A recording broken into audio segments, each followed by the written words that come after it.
Around midnight, I heard something slow, dragging footsteps, circling my tent. I stepped out with my flashlight, sweeping the trees, but saw nothing. The sound stopped instantly, as if it knew I was listening.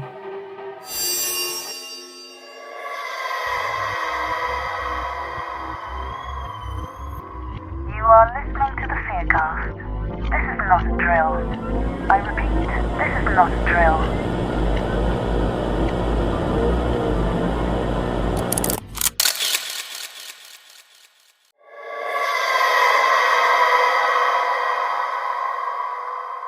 I've always loved the idea of camping alone, not to get away from people exactly, but to get away from everything. Phones, deadlines, expectations. There's a quiet kind of peace in the middle of nowhere. No signal, no screens, just trees and wind and the soft creak of a tent zipper in the dark. I thought I knew what silence was until I found black pines. It was supposed to be a solo trip, my first real break in over a year. I didn't tell anyone except my sister, Lily, that I was going. I didn't invite friends, didn't post about it. I wanted to be completely unreachable. Black Pines was perfect. It wasn't on modern hiking apps, only on an old ranger's logbook I found buried at the back of a visitor's station. A few handwritten notes, faded maps, and one phrase that stood out: avoid the echo zones. The ranger had paused when I asked about it. People don't really camp there anymore, he said. No service, it's easy to get disoriented. I brushed it off. I wasn't worried about getting lost. I've done harder hikes, and the idea of a place no one visits anymore, it called to me. Growing up, Lily and I would go camping with our dad every summer. He used to tell us scary stories by the fire, stories about people who went missing in the woods. He always said, "You don't get lost in the forest gets lost around you." I didn't understand it back then, but I think I do now. Lily stopped camping after Dad passed away. I kept going, alone. I thought it would make me stronger. I thought it would give me peace. I didn't realize it would only bring me closer to something I was never meant to find. The first day was peaceful. I parked near the old trailhead, threw my pack over my shoulder, and walked deeper into the woods. The further I went, the stranger it felt. The wind stopped. The sound of my footsteps felt swallowed, like the trees were listening. The air seemed to press against me, dense and unmoving. I set up my tent near a dry creek bed, cooked my first meal under a sky full of cold, clear stars, and listened to the eerie silence. Around midnight, I heard something slow, dragging footsteps, circling my tent. I stepped out with my flashlight, sweeping the trees, but saw nothing. The sound stopped instantly, as if it knew I was listening. I zipped the tent and tried to sleep, but then I heard my own voice whisper from outside. "It's nothing," my voice. But not me. I froze, too scared to move. I could feel it out there, breathing, just on the other side of the thin tent fabric. The footsteps circled twice more. Then came the sound of something running fast, crashing through the woods. I stayed awake the rest of the night, heart pounding, the weight of something unseen pressing against me in the dark. The second day was worse. I moved campsites deeper into black pines near an abandoned ranger cabin. The shadows stretched unnaturally long, even though the sun was overhead. The air felt heavier here, charged, as if the trees were holding their breath. I found my own initials carved into the bark of trees I hadn't touched, and a circle of rocks carefully arranged in the exact pattern I used at my previous site. It didn't make sense. I spent the day walking in circles, seeing flashes of myself through the trees, always just out of reach. I'd step forward, and she, the other me, would step back, melting into the shadows. I started leaving markers, tying red cloth to branches, stacking rocks in deliberate piles. But each time I doubled back, my markers were gone. In their place, I found items from my backpack, pieces I knew were still zipped up inside. That night, I found dozens of Polaroid photos tacked to the cabin walls. Every photo showed tents, always at night, always taken from outside. In one of the photos, I saw her, a woman who looked exactly like me, her smile too wide, her eyes black voids, her hand pressed against a tent identical to mine. I stumbled back, my breath catching. That's when I heard the voice again. "It's nothing, Claire." It shifted, sometimes my mother's voice, sometimes my sister's, sometimes mine. Always wrong, always too close. I packed my gear and fled, but I wasn't alone. I kept hearing footsteps mirroring mine, soft zippers unzipping just behind me. I found pieces of myself along the trail, my handwriting nailed to trees, my scarf hanging from a branch, even though they never left my backpack. It was following me. It was copying me. The third day, I tried to find the main trail, but everything had changed. Familiar landmarks were gone. Paths looped endlessly.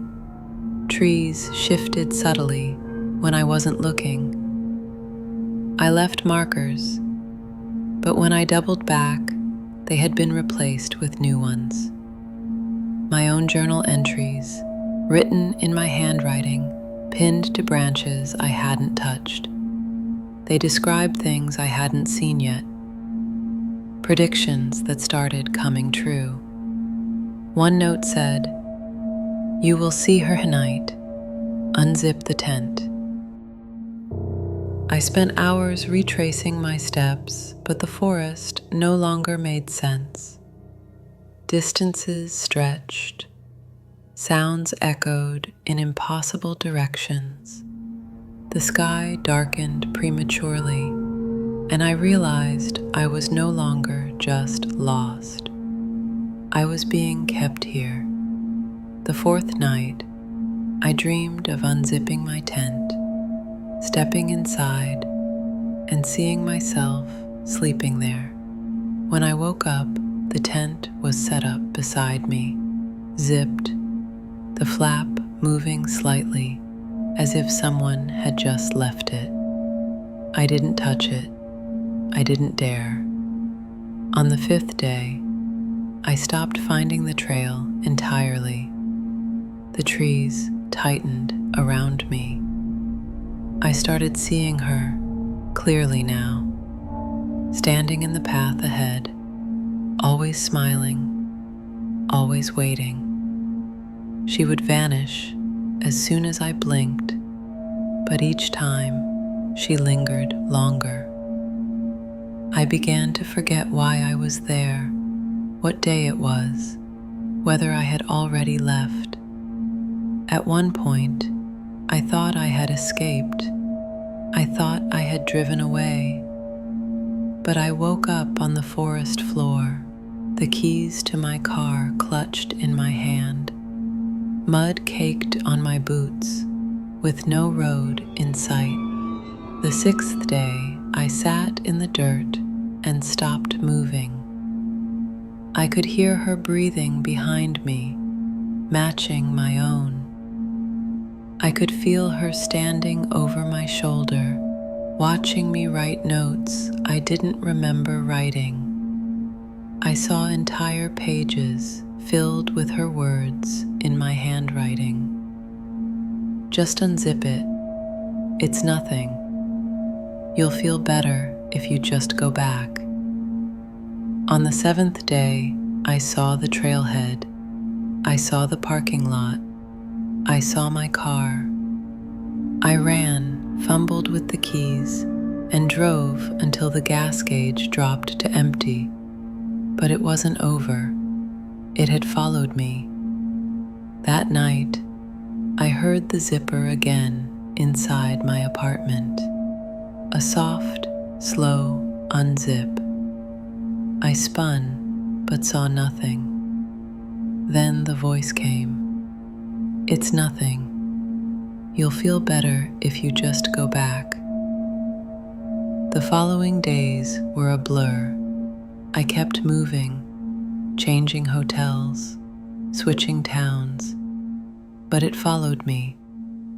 I started seeing her in window reflections, hearing my own voice from behind my door. I unplugged everything. I stopped using mirrors. I don't even trust the sound of my own breathing. I tried staying with Lily, but when she answered the door, her voice was mine. It's nothing. You'll feel better if you just go back. I slammed the door and ran. I changed hotels. I ripped the batteries out of everything. Still, I hear it. Zippers, unzipping. Sometimes from the closet, sometimes from behind the hotel curtains, sometimes from the bathroom, where the mirror fogs on its own. I saw my reflection blink when I didn't. I smashed the mirror. The next morning, the mirror was whole again, and written across it in condensation, "You unzipped it." It leaves scraps of my journal on my pillow, pages I've never written. I found my backpack resting against the hotel nightstand, muddy, soaked, torn, but I hadn't brought it with me. I moved to another city, abandoned my life, cut off everyone I knew. Still, I wake up to find a tent set up in whatever room I sleep in. Always zipped, always perfectly clean, always waiting. Sometimes I see her stepping out from behind me in reflections I shouldn't have. Sometimes I hear her speaking with my voice in places I haven't been. I called Lily again today. She said she's been hearing zippers too. She says she's seen her, another me waiting just outside her bedroom window. She says sometimes she wakes up to the sound of her own voice, whispering from inside her closet. It's nothing. I can feel it getting closer. It used to wait for me to fall asleep, but now I hear the zipper moving when I'm wide awake. I see the tent flap quiver when there's no wind. It leaves Polaroid photos on my nightstand, new ones. Photos of me sleeping. Photos of me walking through cities I've never visited. Photos of me standing in front of tents I haven't set up. I don't know how much longer I can resist. Each night, the tent moves closer to my bed. Each morning, the zipper is lower. Each time, I hear my own voice whispering, "Just unzip it." Lately, I've started dreaming about my childhood campsites with Lily and Dad, but the dreams are always wrong. The trees lean closer than they should. The campfire burns with a yellow, unnatural flame, and sitting across from me, where my dad used to be, is her. She wears his face, but the smile is mine. She tells me stories I've never heard, stories about myself, about things I haven't done yet. Each time I try to wake up, I hear the zipper moving. Each time I try to run, I find myself back in the tent. I called Lily again tonight. She didn't answer, but I heard breathing on the line. And then, in my own voice, "It's nothing. You'll feel better if you just go back." If you find this story, if you're thinking of going to Black Pines, please stay on the trail. Don't speak to the echoes. Don't trust your own voice. And whatever you do, never unzip the tent. You have reached a checkpoint. To save your progress, click the subscribe button.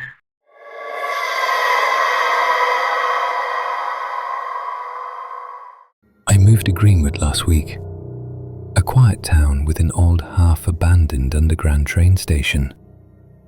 The main lines are still active, but the lower tunnels were sealed off decades ago after a collapse that no one seems to like talking about. The locals just call it the echoes. I thought they were just stories. My apartment, not far from the station, was supposed to be perfect for my freelance sound engineering projects. The silence here is deep, almost unnatural. At first, I noticed faint reverberations in the walls at night, low hums that didn't match any external noise. I brushed it off until it started interfering with my work. The static in my recordings wasn't random. When I enhanced the audio, dozens of layered whispers were speaking my name. I convinced myself it was nothing, but the next night, I found the rusted, chained entrance to the abandoned station wide open. From within the tunnel came a rhythmic tapping. 4 beats, pause, 4 beats. I recorded it, but when I played it back, the tapping was gone. Only the whispers remained, louder than before. The sounds haunted me. Each night, the tapping returned through my walls, through the air vents, growing louder around 3:03 a.m. The scratching began, like fingernails dragging just beyond the drywall. I would hear clear whispers behind me, calling me back, and sometimes, reflected in the dark screen of my TV, I saw a faint, distorted figure, tall, slightly crooked, swaying as if listening. I ignored the warnings and returned to the abandoned tunnels. The deeper I went, the more the sounds twisted, following me, moving just out of reach. I found a room with broken machinery and a reel-to-reel recorder that was somehow still running. When I stopped the tape, the whispering burst out, all at once, chanting my name, beckoning me closer. I felt something cold trace my neck. I ran, but the tunnel shifted around me, warping like a maze. I stumbled upon a wall, plastered with yellowed newspaper clippings, each one with the headline, "Neil Carter, found dead in Greenwood tunnels," all with today's date. Panic gripped me. I stumbled backward as a soft voice whispered in my ear, "You were always meant to come back." The figure stepped out from the shadows. It looked like me, but stretched and distorted, as if trapped inside a broken mirror. It smiled and whispered, "You always belong to us." My flashlight flickered as the figure lunged, and then nothing. I woke up on my apartment floor, morning sunlight streaming through the windows. Everything looked normal, but the walls still pulsed faintly, with the same 4-beat rhythm. I checked my phone and found a recording I didn't remember making. It played the tunnels tapping, and underneath it, my own voice whispering, "Neil, come back." I tried to leave Greenwood that day, but no matter where I went, every road led me back to the station. I called my brother. His voice trembled as he asked if this was some kind of joke. "Neil, we buried you 5 years ago. You died in those tunnels." I dropped the phone. It's now 3:03 a.m. I'm sitting in my apartment. If this is even my apartment. The walls pulse with the rhythm. The whispers are louder now, surrounding me. The reflection in the dark window smiles back at me, but it doesn't move when I do. I think I was always part of the echoes. I think I never left. And if you're hearing this story, maybe you can hear them too. Maybe they're calling your name next. I thought it was over. I thought I had escaped the tunnels. But as I sat there in the apartment, breathing heavily, trying to make sense of it, I noticed something worse. The reflection in the window began to move on its own. Slowly, its head tilted to one side, in that same unnatural way. It raised its hand, pressing its palm against the glass from its side, though mine remained still. It dragged its palm down the window, leaving a faint, greasy outline as it did. My stomach dropped. It wasn't mimicking me anymore. It was watching me. And then it whispered through the glass, clear and soft, "There's more beneath. You've only just begun." Against all logic, against the pounding in my chest telling me to run, I had to go back. Something inside me pulled me to the tunnels like gravity. My hands moved without me. My legs carried me back to that entrance without resistance. I told myself I was going for answers, but deep down, I knew I didn't have a choice. I passed the chained gate, it was open again, and descended into the tunnels, flashlight trembling in my grip. The air was different this time, thicker, humid, smelling faintly of iron and damp stone. My footsteps echoed unnaturally, like the sound bounced off surfaces that didn't exist. I started hearing faint train whistles in the distance. Though no trains had run through the lower tunnels in decades, I pressed on down the cracked stairwells and past broken tracks swallowed by creeping vines. As I moved deeper, I passed doorways to side rooms, each one appearing more wrong than the last. One was a locker room, where the lockers were all slightly ajar, and I could hear the faint creak of doors swinging, as if someone had just passed through. Another was a ticket booth, where a flickering CRT monitor displayed security footage that shouldn't have been working. On the grainy screen, I saw myself walking through the tunnel, but in the footage, I was already a few steps ahead of where I was standing in real life. The tapping started again, louder now, closer. 4 beats, pause, 4 beats. I ran, but the tunnel seemed endless, the walls stretching unnaturally. I passed a train car sitting silently on the tracks. Its doors were wide open, but inside, the seats were filled not with people, but with dark, unmoving silhouettes. I froze. Their heads turned to me, in unison, but their faces, they had none, just blank, smooth skin where features should be. The sound of metal scraping against metal filled the air. The doors of the train slammed shut. I turned and bolted, my breath sharp and ragged. But the more I ran, the more the tunnels wrapped around me. I began seeing old posters plastered along the walls, but each one showed my face aging, warping, decaying. Messages scrawled beneath them in fading ink read, "You arrived. You stayed. You never left." My legs gave out in a small maintenance room where the walls were lined with rusted electrical panels. I locked the door behind me, panting, my flashlight flickering. In the silence, I heard a soft humming coming from a speaker mounted on the wall. It was the same 4-beat tapping, now layered with a voice. A woman's voice, Neil, you always belonged here. Come back to us. I shined my light on the floor and saw it. An old ID badge, rusted but still legible. It was mine. Neil Carter. Greenwood. Maintenance staff. Entry authorized. Lower tunnels. But I never worked here. I never lived here. Or did I? My head spun. My hands trembled as I backed into a corner. I suddenly remembered something, a faint memory, a half-forgotten detail. As a child, I visited Greenwood once with my parents. I had wandered off. I remember descending into a cold, dark tunnel. I remember hearing my name called by a soft voice. And then nothing. Was I always part of this place? Did I ever leave? I heard the scraping of fingernails on the door, the soft hum of voices beyond it. The door rattled in its frame, as if something on the other side wanted in, not to hurt me, but to bring me back. I bolted from the room, the echoes chasing me, and sprinted deeper into the labyrinth. The air grew thinner, my vision blurred, but I kept running until I reached a room with a massive circular pit in the center.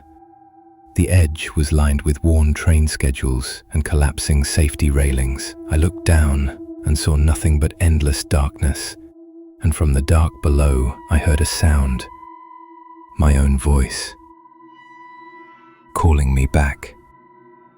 The shadows in the corners thickened, rising like smoke, forming the outline of that figure, my mirror self, now fully formed, waiting. It didn't rush this time. It simply watched. Neil, it whispered. You never left. The walls around me pulsed with the 4-beat rhythm. My heart synced with it, as if my body knew this place better than I did. The entity stepped forward, smiling, a cracked, broken version of me. I stumbled backward, teetering at the edge of the pit. It reached out a hand, and I took it. The last thing I saw was the station swallowing me whole. I woke up, back in my apartment, but it's not mine. The walls pulse, the reflection smiles on its own, and the tunnel's tapping never stops. I tried leaving again, but I always find myself back here. I called my brother once more. A woman answered. I'm sorry, she said. No one named Neil Carter lives here. He passed away years ago. I hung up. The whispers surround me now. The apartment breathes with me. I think I was always here. I think I always will be. And now, I think I hear you listening. Don't ignore the tapping. They know your name too. You have reached a checkpoint. To save your progress, click the subscribe button.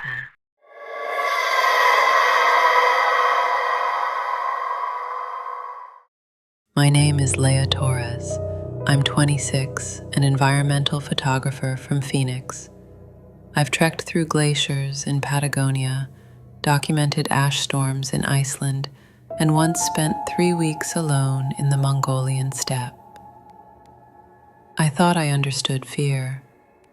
I thought I'd met nature's worst, but nothing, no blizzard, no storm, no predator, ever left a mark like the thing I encountered last fall, deep in an abandoned mining tunnel in Utah. Locals call it Devil's Spine. Most pretend it doesn't exist. The ones who acknowledge it just shake their heads and mutter warnings under their breath. I didn't listen. I wish I had. I got a tip from a prospector in Cedar City about a forgotten stretch of silver mine hidden off a service road in the Escalante region. No markers, no maintenance. The GPS refused to register coordinates.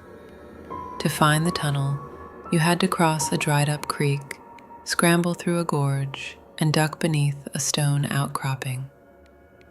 I remember pausing before going in. My camera battery was fully charged. My headlamp was brand new. Everything was in order, but something in my chest twisted when I looked into that black mouth of stone. It wasn't just dark, it felt hungry. But I've chased storms across lightning fields. I wasn't going to be scared off by an old hole in a rock. The temperature dropped 20 degrees the moment I stepped inside. My boots echoed across the stone floor as I moved deeper, following the rusted rail tracks into the dark. My headlamp barely pierced the shadows. Everything felt soaked in stillness, like the world had gone mute. About 50 yards in, I started taking photos. Cracked beams, mangled support structures, strange, claw-like gouges in the stone. There was graffiti too, words in a language I didn't recognize, scratched deep into the walls with what looked like fingernails. And then I saw it, an old lantern hanging from a nail in the wall. It was glowing, not brightly, but with a faint, pulsing amber light, like something breathing. When I tried to focus my lens, the image warped, like the camera couldn't decide what it was looking at. Then the noise started. Click, clack, drag, from somewhere deep in the tunnel. The sound of something scraping along the stone. Metal, bone, I couldn't tell. I called out, "Hello?" Silence. I held my breath. Click, clack, drag. The dragging sound grew louder, closer. I spun around, shining my headlamp into the blackness. Nothing. My radio crackled. I jumped. Static hissed, then a whisper. "Leah." My name, but not in my voice. It sounded like my voice after it had been drowned and reanimated. Slurred, slippery, mocking. I turned and ran. But the tunnel didn't end. The curve that should have taken me back to daylight just kept going. The walls stretched. The tracks never ended. Then I saw them. Ceiling lights, old tunnel bulbs. They began to flicker on. Pop, pop, pop. One by one, they lit up above me, yellow and humming, casting thick shadows that danced across the walls. There was no electricity here. I knew that. Every fiber of me knew that. And still, the lights chased forward, not ahead of me, but toward me. Something was coming with the light. That's when I saw it. 7 feet tall, maybe more, pale as boiled meat. Limbs bent the wrong way, too many joints, elbows bending both directions. It moved on all fours, but it wasn't crawling, it stalked. A long, twitching spine arched like a scorpion's tail, and where eyes should have been, there were just yawning holes.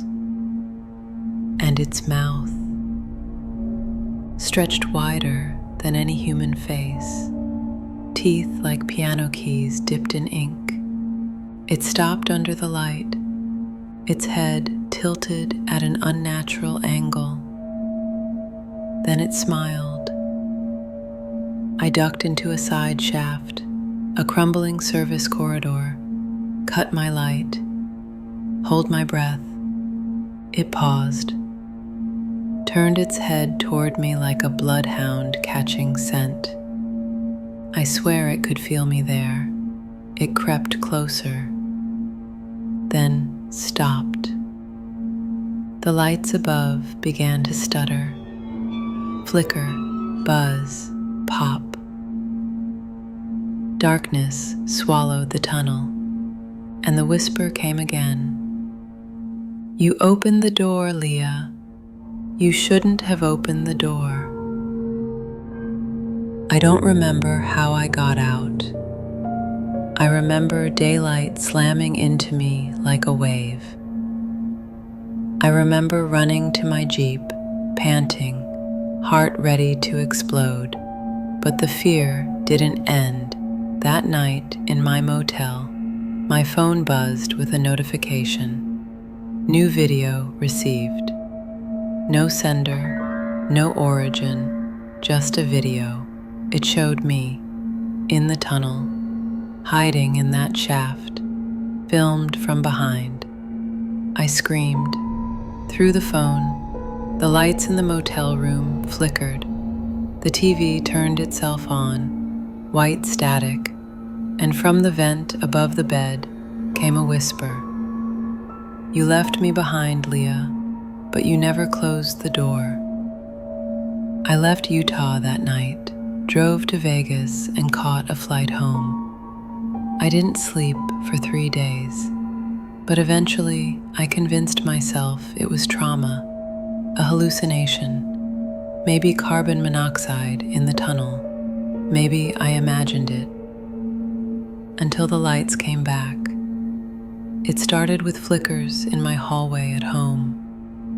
Then one night, every bulb in my apartment turned yellow, soft and humming, like they did in the tunnel. The air turned cold. My camera turned on by itself, flash firing into the empty living room. And in each flash, I saw it, closer. 2 nights ago, a package arrived, no name. Inside, a single Polaroid photo, the tunnel entrance, and in front of it, me, smiling. Except it wasn't me. The smile was too wide, the eyes wrong. Last night, the lights in my building exploded. Every bulb, shattered glass rained through the hallway. A neighbor knocked on my door, bleeding, shaking, whispering that she'd seen something crawling in the stairwell. I'm writing this from my car, parked miles away in the desert. The lights above the dashboard just turned yellow. I think it found me again. I think I've been marked. If you ever hear about Devil's Spine, stay away. Don't go looking for the tunnel. Don't follow the tracks. Don't listen to the whispers. And whatever you do, don't look at the lights. Because when you do, it sees you, and it never forgets.